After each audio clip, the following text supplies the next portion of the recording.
Nerf this!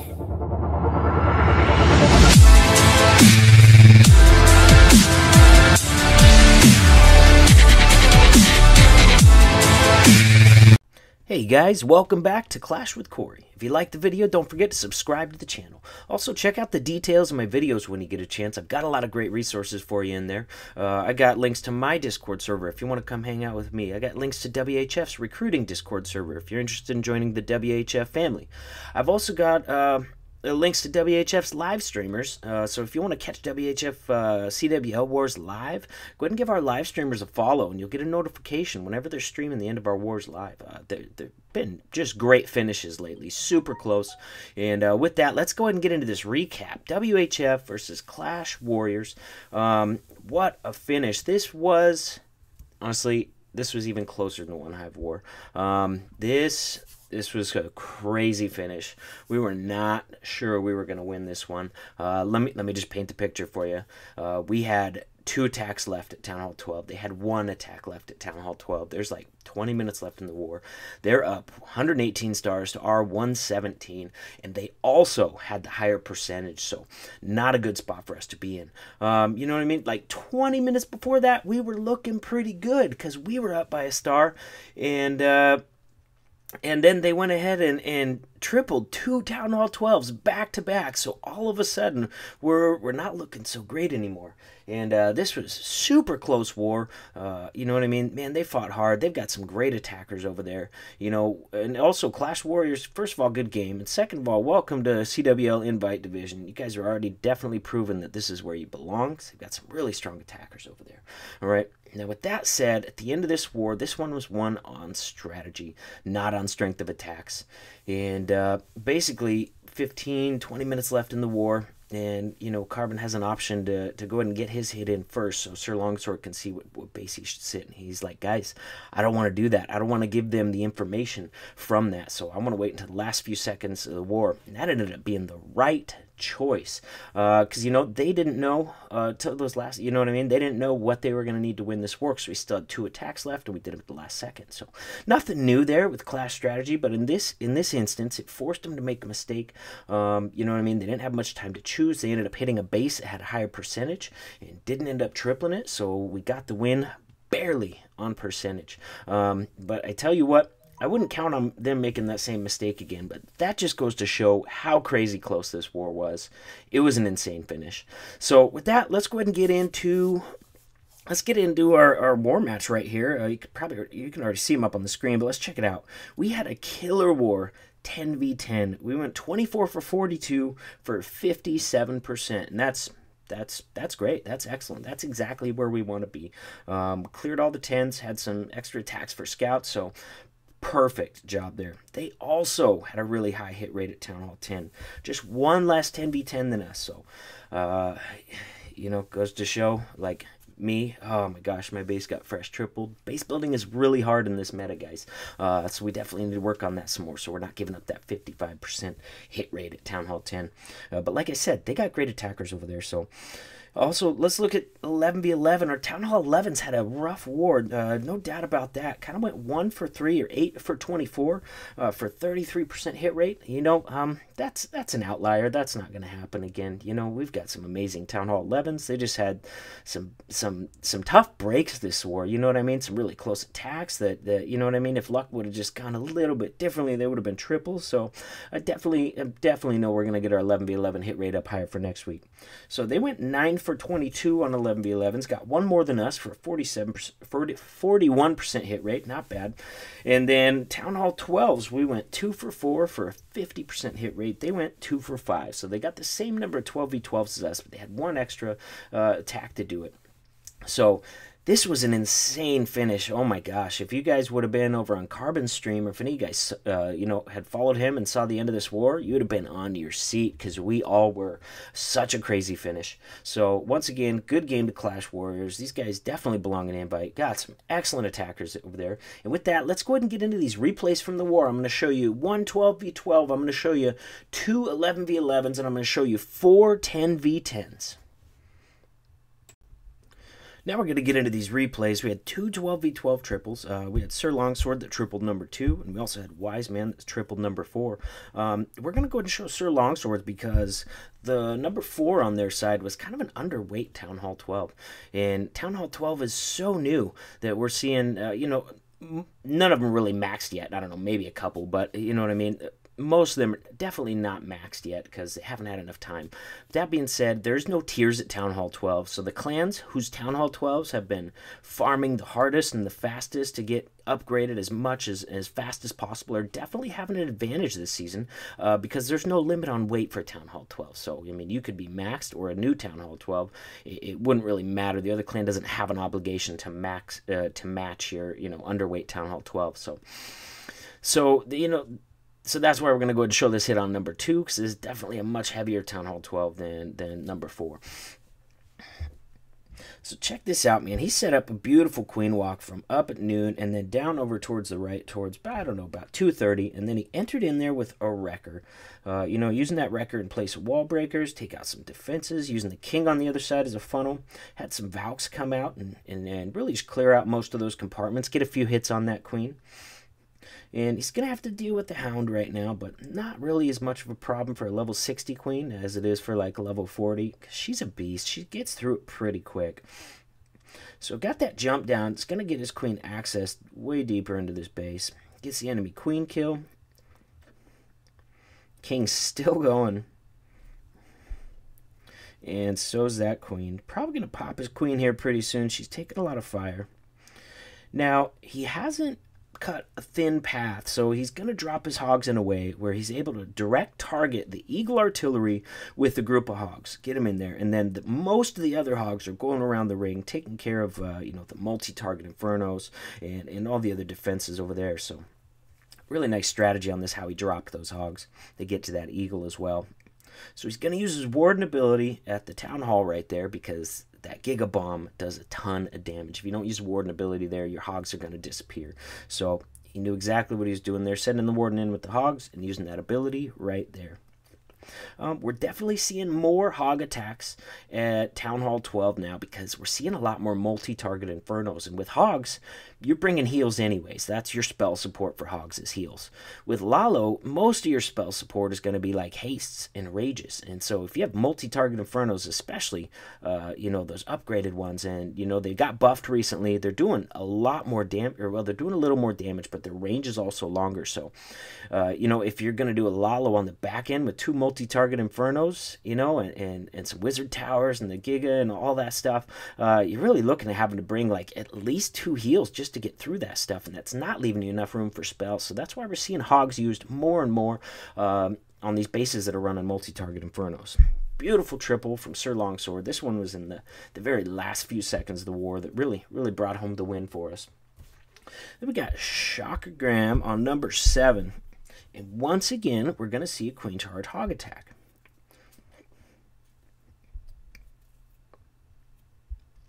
Uses a bowler bounce up top to go ahead and set that funnel. And then it's going to queen charge from about 10:30. I'm going to speed it up just a little bit because I got 6 more attacks to show. This is going slow. It's a nice little queen charge right there. That bowler bounce really set up that funnel nicely. And once again, we're going to see that wall wrecker come in and break her into the base as soon as she wraps around that corner. So we got enemy CC coming out. Most of them are going to get stuck on that wall wrecker and really feel the heat of that poison spell. Another thing that does, it really saves you rages on your queen because that wall wrecker's out in front. It's tanking the CC, it's tanking defenses, it's taking out defenses. So you'll see his queen and warden walk back there, not having to use any rages for them at all.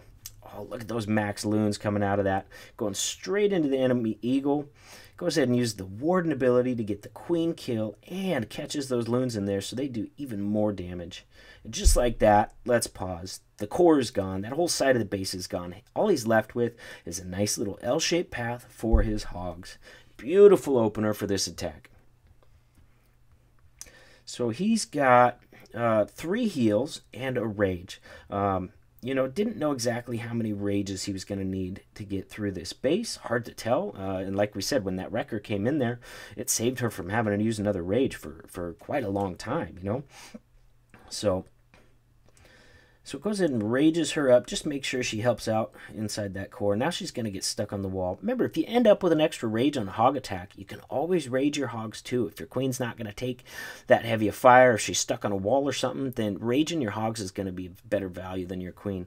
But she was taking some pretty heavy heat in there. But yeah. So gets through the rest of this base. No problem. Queen's going to survive.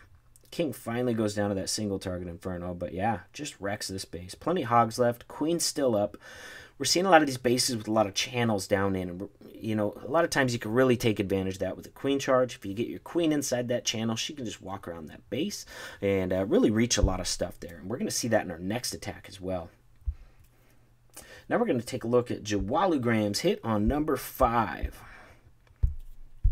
Another beautiful example of using a queen charge. You see, look at that big old, I don't know, moat path right through the core of that base. So if you can get a queen charge in there, she can reach, I don't know, like the whole base. You know what I mean? And obviously, there's a lot of heat in there, but if you get your hogs in there on the side, moving with your queen, your hogs are going to do a good bit of tanking for her and really work well together. I actually watched this attack live. I didn't know what the plan was, so I was like, oh no, he's not going to get the queen. No, he got the queen, man. I just didn't know what was going on because I was not on the plan on this. What a beautiful attack. Also, guys, sorry about my voice. I'm very sick right now. But, you know, the only other option was not making a video. So I definitely wanted to recap this CWL Invite War. Once again, we're seeing that wrecker used to get into the base. And once again, we see max loons popping out just to really take out a ton of defenses that are in the path of the queen. And that's really going to speed up her charge a lot, too. I mean, obviously, it's going to take out a bunch of defenses and really helps her get into the core of that base a lot sooner, which is really nice on a queen charge because, you know, they're time-consuming attacks. You have, you know, the two different parts of the attack, and each one, you know, definitely takes some time. So getting that in there faster and using those loons to take out more defenses really speeds up the whole thing and really does a good job at preventing a possible time fail. So she's being targeted by that multi-target Inferno. That's fine. That thing's not going to keep up with the healers. Now, unfortunately, the healers were not healing the Warden, and the multi-target was wearing him down, so he does have to pop his Warden ability a little early just to save the Warden. He wants to get a Warden swap onto those hogs so they can take effect of that greater HP as he follows them around. So his hogs are, you'll notice the queen's not down. At this part, when I was watching this attack live, I'm like, oh man, he didn't get the queen. This is not going good. No, it was going fine. I just didn't know what was going on because his queen's going to keep walking around that compartment right next to those hogs. Go ahead and take out the enemy queen, no problem, and just really clean up this base from the inside out as well.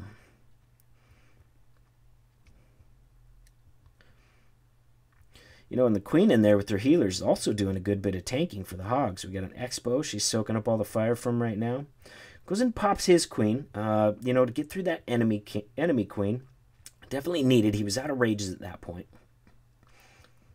His queen's going to be able to ride that momentum to get that single target Inferno down. Very, very nice. And he's going to swag this last heal. Just doesn't need it. The power of that queen charge in there, working right next to those hogs. Look at her taking out a wizard tower. Now she's going to take out a cannon with help from the hogs, and that last archer tower as well. You know, every time she takes out an extra defense with the charge, it's not only another defense that the hogs don't have to deal with, but another possible trap location that those hogs don't have to go across. So anytime you can get more value on your queen charge by her taking out extra defenses inside that base, is just huge. And that's why he's able to swag that heal on that attack. Beautiful attack by Jawaligram on that one. Now we got Vince on number 18. It's going to be a Wrecker Lalo. And something interesting in this, and I'll show you.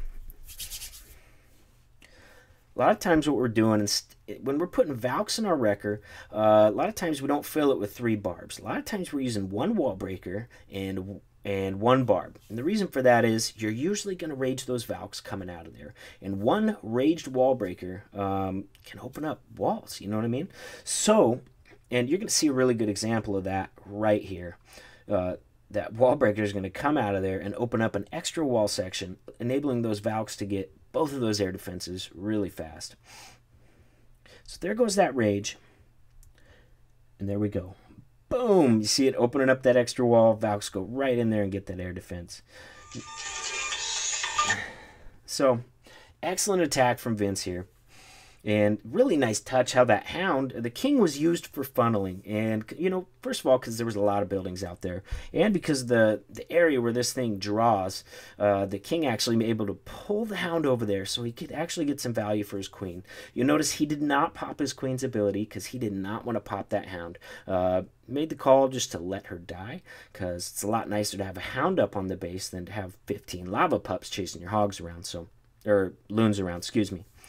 After that, he's got a fairly nice, easy Lalo left. Got hastes on the edges, rage in the core, and got a few back-end loons coming in, you know, trying to distract those back defenses, but more importantly, also trying to clear any possible red bombs. And sure enough, on that top archer tower up there, those 2 or 3 back-end loons managed to clear out the red bomb from that section. That way, his main group of loons coming through don't have to hit that red bomb. So, really nice touch there from a veteran lava looner in Vince. So, just clean up now. We're going to go and speed it up through the rest. Beautiful attack. Very nice. So, now we're going to take a look at Emiliano's hit on number 21. This is a really interesting hit. You're going to see he's going to do a queen charge Lalo. He's not going to get any air defenses, and he's not even going to get the queen on this queen charge. Sounds kind of crazy, right? It's really not. If you can set up pathing and bring a Skelly spell to kill the queen, you don't necessarily have to get air defenses or the enemy queen with your charge. Pretty crazy, but it's true. So, gets a rage down on his queen just in time. She's getting really low there and gets his queen into that channel. Really trying to take out the whole back half of that base along with the enemy CC as well. King decides to come inside the base. That could be a little scary because once in a while he'll steal the healers, but he usually does not. So usually it's kind of a help and ends up saving you a rage on your queen.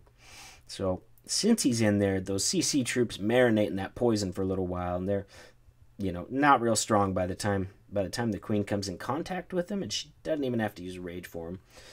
Just kidding. Definitely used a rage just because he was coming into some higher point defenses too, and had an eye on the time on this as well. Definitely want to keep that charge moving along so you don't time fail on these. Got a couple minions working on some really high hit point buildings. Well, first, the town hall's a really high hit point building. One minion can get through a town hall all by itself in, I believe, 1 minute and 42 seconds. So if you get it down early enough in the raid, it's just eliminating that possibility of time failing because, you know, your minions are taking forever to get through the town hall. So little touches like that can really help you be successful in queen charge attacks. So, beautiful, beautiful attack. A couple haste leading in. A rage right over the queen right there. And that's to help with that Skelly queen kill. When you rage up first of all, you rage up the loons, so they do a lot of damage. You're also raging up those Skellies, so they can just really get through that queen quickly. Then had a freeze on the backside there. I missed exactly where he used it, but, you know, I'm guessing it was probably on a sweeper that was facing his entry point. And so he runs out of loons at this point. He was asking a lot of them. 4 air defenses, enemy queen, you know, half of the base. But his queen charge is still going strong. So he's going to be able to pop his queen ability and get through the rest of this base. No problem. That baby dragon down there, what a nice touch. Going in there and cleaning it up. It's going to go over there and clutch that cannon right now. Excellent, excellent touch on this. And there we go. The queen, baby dragon, and minions clean up the last little bit of this base for a beautiful queen charge Lalo triple. Now we're going to take a look at Kiki's hit on number 22. I should say Sous Chef Kiki. Going to be a Sui Lalo attack. So one of the strategies that a lot of our guys are finding effective on fresh hits is using a blimp and either a haste or a rage with max loons in there to go in, cut the defensive ring of the base, really set it up for a Lalo. And another reason why we use this on fresh hits a lot is because we don't know, about 50% of the bases now are running hounds. So if you send in a kill squad and it's a hound, your queen value's gone, you're probably going to fail the attack. when you send in that blimp, you're not going to draw a hound or a loon. So you send in that blimp. If it was damaged CC, it would have drawn out to the heroes, whereas heroes could have killed it. But since it's not a damaged CC, since it's a hound loon, he's never going to draw that hound out of there, not going to have to deal with it. So he was able to put his heroes down about 6 o'clock, little to the left, and really get some value out of them as well. The king's doing a really good job tanking, while the queen just reaches over that wall and picks off that layer of defenses, including a wizard tower and at least one archer tower as well, along with a mortar, a cannon, and we'll see. She might get another archer tower as well, so really good value on the Sui. You're going to see, just like that, we got a nice corner of this base already taken out. Really sets up not too shabby a Lalo pathing. So goes in and direct targets that air defense. It's sitting back away, so he's really got to come out at an angle to direct target it. You're going to have to back that up with a haste pretty soon because that sweeper's fighting him. So look at the queen kill he does on this. He has a freeze and a skelly. You know, we talked about on the last attack how you can kill the queen with a rage and a skelly spell. This time he wants his rage over that core, so he uses... First of all, he accidentally dropped the haste there. The haste didn't help at all, but he still got the base, no big deal. But he dropped the skelly spell and then froze the queen. So really nice solution there. If he didn't have enough room in a spell comp to bring an extra raise just for that queen kill, really nice choice of using the freeze in conjunction with the skelly, and that's only 2 spell space to get that queen kill taken care of. So really nice example from sous chef Kiki on this one. With that, gets that heal on that last section of Teslas. He was just really being patient with that heal. Once again, this is a fresh hit, so you know he couldn't know ahead of time where he was going to need it, but when he saw that Tesla farm pop up, that's the section he healed to get through the rest of the space. Excellent attack from sous chef Kiki. Now we're going to take a look at, we're going to do just a minor hit, because I know a lot of you guys love seeing minor hits, so I definitely wanted to throw one in here. Got GoldenEye coming in. GoldenEye with the clutch 6-pack this war. I was planning with him the night before, and I think he fell asleep because he did not get his attacks in the night. So pretty sure he fell asleep before attacking, but he woke up in the morning, cleared the last 2 Town Hall 10s with a 6-pack, and really set us up nicely. So if you look at this, look at the location of the Town Hall up here. So you probably think of bringing the Wrecker in right here, here, here, and then Miners in behind it. But you don't want to end on those last 4 Wizard Towers. That could be a troublesome area. So he's going to figure out a way to bring in his Wrecker still to get some value right into here and still be able to start on these Wizard Towers, so that if you look at this back end, there's really no splash damage on this back end, except for this 1 bomb tower. So ending on a back end that has far less splash damage is definitely going to be a big help for your Miners. So sends the king in up top to go ahead and get that funnel. I'm guessing he has a goblin, or maybe 2 or 3 goblins on that town hall. Remember, it's a resource building, so a couple of goblins can get through a town hall much quicker than archers or you know, minions or anything like that. In fact, I believe 2 goblins do about the same amount of damage to a town hall as a wizard does. So able to freeze. Or excuse me, he freezes the balloon in the enemy CC, so it doesn't have enough chance to get off any shots on his Miners. And he also rages and heals through that really difficult section. The enemy queen was right there, 4 wizard towers right there. It's a really good choice of spells getting through that section. He's got a heal spell down over on the right-hand side there. They're stuck on ground skellies. Ground skellies can be a big hassle for Miners. It takes them a really long time to get through a skelly trap, so you got to make sure you have that area healed, or your Miners are all going to die. So he is out of heals at this point, but like we said at the beginning, there's no splash damage on the back end of this base, so these Miners are going to be able to get through it no problem. And really nice hit on this, probably coming in from the backward side that you would normally think to come in just because of the Wrecker value there, but really good idea using the Wrecker the way he did and starting on those Wizard Towers instead of trying to end on them. So with that, I hope you guys liked the recap. I have a feeling all these invite wars this year are going to be crazy close, because from everything I'm hearing from my buddies and the other invite clans, they're crazy close pretty much every week. So should be a really fun season, and you know, stay tuned. I'll bring you guys the next recap for the next CW war as well. Also, if you want, Carbon did a recap for this as well, and he's got 3 different attacks in there that weren't shown on mine. He showed 4 total. So I'll put the link for him in below. If you want to see some more attacks from that war, go check out his recap video as well. With that, I'll see you guys in the next video. Nerf this!